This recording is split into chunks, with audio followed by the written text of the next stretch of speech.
Hello mga kabiyahe at mga kabiyaya. Narito tayo ngayon sa Onion Capital of the Philippines, ang Bungabon, Nueva Ecija. And narito rin tayo ngayon sa taniman ng sibuyas. Ayan mga kabiyahe, yung nakikita natin na mga sibuyas na yan, mga isang buwan na yan na nakatanim. At aanihin nila yan sa Marso pa. So from now, November, itinanim na October, November, December, January, February, March. So 5 buwan po yan bago nila maani. So depende rin kasi sa itinatanim nila. Pag yung malalaki na nila itinanim, so meron daw po na sa loob lang ng 3 buwan o hanggang 4 na buwan inaani na. Alam nyo ba mga kabiyahe na ang pagtatanim ng sibuyas ay napaka trabaho. So matapos mo yung itanim, mapapansin natin wala siyang mga damo sa paligid. So doon sa picture natin kahapon, yung mga nagdadamo, ang tawag nila doon sa mga naglilinis ng damo o nagbubunot ng damo ay nagdadamo. So kapag nakita nila yan na may mga sumisibol ng damo sa paligid, pinadadamuhan na yan o may patanim. So meron talaga silang mga kababaihan na sila yung nagdadamo o nagbubunot ng mga damo. Kapag nakita nila na marami nang tumutubong damo sa paligid. So ganun ka-sensitive ang pag-aalaga ng tanim na sibuyas. So, kapag naman umuulan o bumabagyo, so alaga rin nila yan na hindi babad ng tubig. Kaya yung mga gilid niyan, meron siyang mga daluyan talaga ng tubig.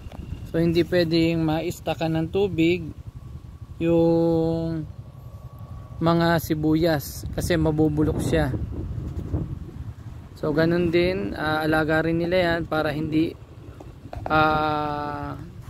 uudin. So yun yung mga kalaban ng mga magsasaka natin, lalo na yung mga nagtatanim ng mga sibuyas.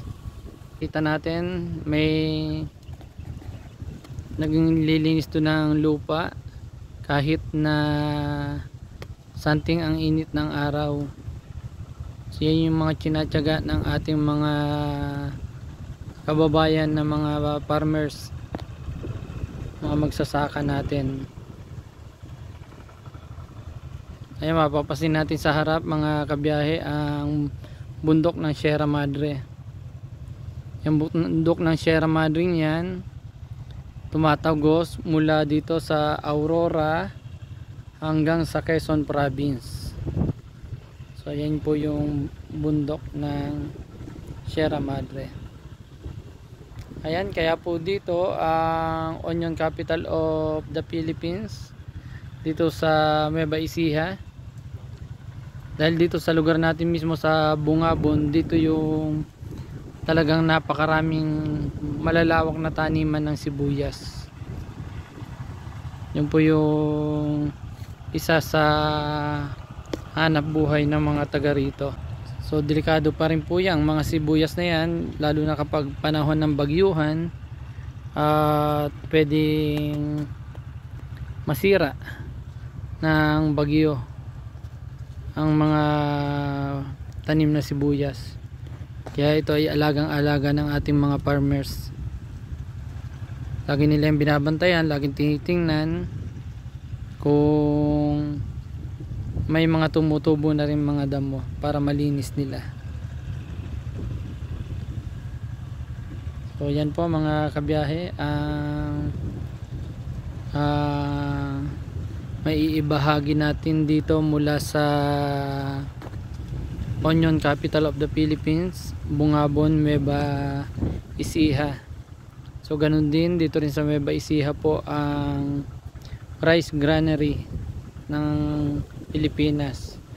Narito rin yung malalawak na taniman ng mga palay natin.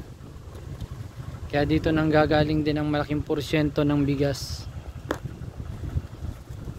Thank you for watching mga kabiyahe, at patuloy po nating suportahan ang mga produkto ng ating mga magsasaka para naman tayo ay makatulong din sa kanila. Maraming salamat po muli sa inyong pagsuporta sa biyahe ni Kuya Ali dito sa Nueva Ecija. God bless po sa lahat. Bye bye.